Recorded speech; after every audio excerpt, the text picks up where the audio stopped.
Good morning, Bucknutters. Welcome to the Bucknuts Morning 5 here on Friday, September 10th, 2021. I am Dave Biddle. I am very happy to be joined by Jonah Booker for his usual Friday visit. My man is on vacation. We're not going to tell you where unless he wants to tell you. And he still is doing the Bucknuts Morning 5 here on Friday, September 10th. Appreciate you, man. Let's start with a little bit of bad news. Then we'll get into a lot of good news. So, Palaie Gaoteote, I believe I pronounced that right. He just goes by EA. For those that don't know who I'm talking about, the linebacker transfer from USC, his waiver was denied by the NCAA. Ryan Day told us yesterday he will not be able to play for the Buckeyes this year. Now, they are going to appeal. It sounds like, he's probably not going to be able to play for the Buckeyes this year. And it sounds like an academic issue from my sources, JBook. It's some type of academic issue. Your thoughts on this situation? Yeah, it's unfortunate. The NCAA continues to make themselves look like a fool every step of the way. I know you said there's an academic issue, but the thing that really bothers me is how long this took. From the time that he submitted his request, if there was an issue, it was pretty obvious. Why does it take you weeks and weeks and weeks to actually make a final decision? And the inconsistencies with the NCAA is what really troubles me, because you got a guy like Tate Martell that transfers to multiple schools, and somehow he's eligible to play right away every time that he goes and transfer. You look at, all of the guys transferring within the SEC, they're eligible right away. But I do think that if there is an academic issue, then it's unfortunate, but I just wish that the NCAA will make a decision a whole lot faster so that everybody can get on with their lives. The thing that you mentioned is the appeal. If they do appeal, I don't expect it to be overturned. It's very rare that you see the NCAA overturn any type of rulings. And even if they do make an appeal, it wasn't going to come back at the end of October, November, because they take so long. So it's an unfortunate situation. If you want to look for a silver lining in this, it looks like he'll be able to stay on the team and be eligible to play next year. But that's kind of the situation where we're in, where the NCAA has made a decision. They believe the situation at hand as far as his academics and eligibility was called into question, so they made their ruling. So where do you think this leaves the linebacker core? I don't know what the plans were. Obviously, they wanted a linebacker, or they wouldn't have tried to get EA to transfer. They also went after Henry To'oTo'o before that. So obviously they needed some depth at the linebacker position, they thought. But Cody Simon seems to be stepping up. Tommy Eichenberg, Taraja Mitchell looks good. Although there's some other guys that really don't look good. Your thoughts on where this leaves the linebacking core? Yeah, I'll start just kind of with the outside guys, with him and Henry To'oTo'o, because you look at the way that things have kind of played out here as the season started. I was watching that Alabama-Miami game, and Henry's right there in the middle, already voted as a captain on Alabama's squad, making plays on their defense. He was a guy that Ohio State really wanted, that they felt like was a plug-and-play type of guy in the middle, so they missed out on him. Bring in this kid, and he's ineligible. So you went from, hey, we thought we had Henry in the bag, to let's go to our next guy that we're interested in, and he's not eligible to play. So where does that leave you? That leaves you with Al Washington needs to develop his guys. We've had it in our boarding house several times that the middle linebacker position is still pretty much unsettled. We're going into that Minnesota game, and you saw it. They were kind of doing a hockey line change when it came to rotating those guys in and out there. But I think Cody Simon is going to be your guy. He's the one that's showing the big play potential at the linebacker position. He's showing that point A to point B speed that you're looking for, a guy that can get off blocks and make plays. I think Tommy Eichenberg should be your backup guy, but I need to see Cody Simon on the field as much as possible. the thing that concerns me is the rotation of so many guys. I know you're trying to get looks and you're trying to get guys reps, but the thing that you have to remember is these are guys without a lot of experience. You need to let them go in there and get baptized by fire. They need to make mistakes. They need to be able to get up off the ground after they get pancaked and be able to make a play the next time. And as you continue to play more, those young guys continue to build confidence in themselves because they're believing that they can play at this level, which I truly believe they can. They just need to be put in a position to succeed, and they have to be able to get more time on the field. So it's going to be up to Kerry Combs and Al Washington to find their guys and say, these are our top linebackers, and those guys need to rock and roll. And when they need a breather, that's when you rotate in a couple other guys. But for me, the hockey line changes that I saw against Minnesota, it was somewhat concerning because it prevented some of those other linebackers to get into a rhythm. But at the same time, you saw a guy in Cody Simon really flash. JBook, my man, we are little more than 24 hours away from the showdown against Oregon in the Horseshoe right here in Columbus. Let's get down to brass tacks here. We're going to publish our staff predictions later today. I'll just let the listeners know this is the Bucknuts Morning 5. You can get my early prediction here. I have Ohio State winning this game 42-27. That's my prediction. Ohio State 42, Oregon 27. JBook, what's your prediction? And just kind of break down the matchup here. Yeah, I have Ohio State 41-24. I think it's going to be a situation where both teams will be able to put up some points here. Anytime I need to see Ohio State defense start holding opponents below 21 points before I start picking the other team to score below that number there. And this Ohio State offense, they're going to walk off the bus and put up 40 points. That's just the way it is.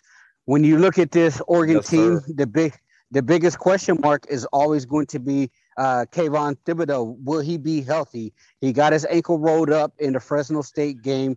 I know Mario Cristobal said it was going to be a day-to-day situation. His belief is if a guy can't practice during the week, he does not like them to play in the games because he feels like they need those practice reps. But when you're talking about potentially the number one draft pick going into a hostile environment in Columbus, even if he hasn't practiced all week, I can bet you he will play if he's ready to go, because at 75%, 70%, Thibodeau will be better than pretty much any defensive end in the country. So I look for that to be a key for them. I know Justin Flo, their other five-star guy, is questionable. Oregon had two defensive backs that were out this game because they were riding around shooting people with BB guns in the face. So they were suspended for the first two games. So their secondary would definitely get a bump there because Fresno State really exposed them in the passing game. If you travel over to the Oregon 24/7 board, one of the biggest concerns coming out of their press conference with Tim DeRuyter, who, by the way, was my defensive coordinator at Ohio University. But they were using the linebackers as the ones to pick on in the passing game. And that's typical in the Tim DeRuyter type of defense.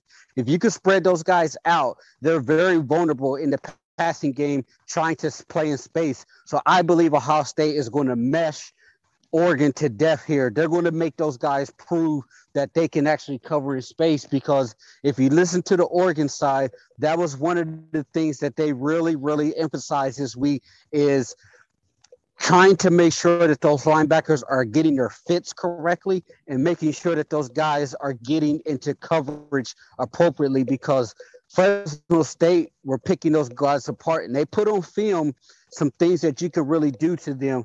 I think Ohio State's offensive line will have their way with the Oregon defensive line. And at the end of the day, this comes down to what will Ohio State defense do. I think Ohio State defense is good enough to get the stops that they need here. I'm not impressed with the Boston College transfer. That's the starting quarterback for Oregon. He's okay. He doesn't scare me at all. I think Oregon has some guys on the offense that can definitely make some plays here. But I just think at the end of the day, in the shoe, in front of a ruckus crowd, this Ohio State offensive line is going to dominate up front. I just think that Oregon is not stout enough, especially with a banged up Kevin Thibodeau on that defensive line that he's not going to be able to make an impact like he would if he was truly healthy. And to be frank, I was really looking forward to that matchup with him and Nicholas Pereira. I thought that was going to be two big-time NFL players really going at it. But I think Ohio State, they're just going to be able to do what they need to on offense. Fresno State put a lot on film for Ohio State to be able to utilize. And at one point on last Saturday, Dave, I was starting to get angry because it looked like Fresno State was going to upset them. I was like, no, we need Oregon to come into this game with the win so it can really boost up the feel of the game there, because it would have let the air out the balloon a little bit if they'd have been upset by Fresno State. Yeah, no doubt about it. I'm glad Oregon turned that around and won that game. Fresno State gave them all they could handle and more. But I'm with you, man. I'm glad we have a top 11 battle. Can't quite call it a top 10 battle. Oregon number 11, Ohio State number 3. So where's your concern level with the injuries in the secondary? Now, we were out there we can't see practice now that the season started. We're out there for interviews the other day, and we're getting to watch the guys walk off the practice field. I'm tweeting, okay, I see Josh Proctor in full uniform. That's good. He's got pads on. He's playing some football. Sevyn Banks, same thing. Cam Brown, same thing. That does not mean, Bucknutters, that they're for sure going to play tomorrow. But it's good news. They were practicing. Again, we didn't see practice. We don't know if they're like full go or anything. But Josh Proctor, Cam Brown, Sevyn Banks, at least we're all dressed for practice. Seemed to me that they were practicing. But JBook, this is a concern of mine. Where are you at on this? I'm kind of torn, Dave, and I'll explain why. My first initial question on last Thursday is, why are we so banged up before week 1 in the secondary? I mean, it's a long season. Why do we have so many guys beat up already with injuries and the season hasn't even started? So that was my initial question. Obviously, things happen in practice. When you're going at it at a high level competition like that, injuries will happen, but it's just unfortunate that you have that many guys already missing in the secondary. But I will also say I'm mildly concerned. And the reason I say that is because I think Ryan Watts and Denzel Burke played really well for some young guys getting their first ever start. As you mentioned, you saw Josh Proctor with the pass on coming off the field, so that's good news there. And I still like Lathan Ransom. I think he is a heck of a safety there. So I do think they actually have some guys. As much as people, want to talk about the secondary and the defense, I thought Burke and Watts played really well on Thursday. That's only going to help them. When you get Cam Brown and Banks back, that's really going to provide much-needed depth back there in the secondary. So the question is how banged up are your starting corners? Was that just a one game type of deal and they'll be back against Oregon? If it's something that is going to linger and it's going to affect their play throughout the season, that's when I'm going to start to get concerned, because you now have to weigh the situation of, do I want to play my starters even though they're probably not healthy, or do I want to just roll with these younger guys, which they're probably going to make mistakes, but they've shown that they can play at a high level? So that's going to be kind of the tightrope thing that Ryan Day and Kerry Combs will have to maneuver. But I want to see if they're at full strength come this Oregon game. If they're not, then my nervous level will definitely ramp up to a next degree. All right, last thing, my man, then we'll let you go jump back in the ocean. Did I just give away your location? No, I didn't. There's a lot of oceans out there, people. I didn't give away his location as all. But I want to ask you about Luke Whipler. Man, this guy looks good. And I like Harry Miller, but, I mean, I really like Luke Whipler. I mean, he played his ass off. And this guy, we're interviewing him the other day, JBook. People are asking him, like, what do you like to do? He's like, I love football. Like, and this wasn't like BS. He wasn't like just saying this because it sounded good. You could tell it was genuine. He was like, my hobbies are watching film. I love watching film, breaking it down. Like, I just love watching film. I love working out. I mean, hashtag football guy. Luke Whipler, your thoughts on Ohio State's starting center, Luke Whipler? Yeah, I mean, what can you ask for? I thought he played really well for his first start.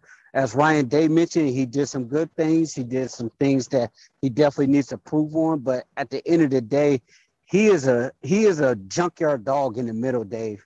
And we had it in our boarding house earlier in the summer. He was really pushing Harry Miller. It wasn't just consensus type of deal to where Harry Miller was automatically plugged into that spot. He was getting pushed by Luke. And I think Luke has shown that he can play at this level. He was 24/7 with the top centers coming out of high school. So he has the pedigree. He's a guy that you mentioned that's all in. And I have to say, you know, we need to see Harry Miller play at that nasty dog mentality in the middle. I mean, what has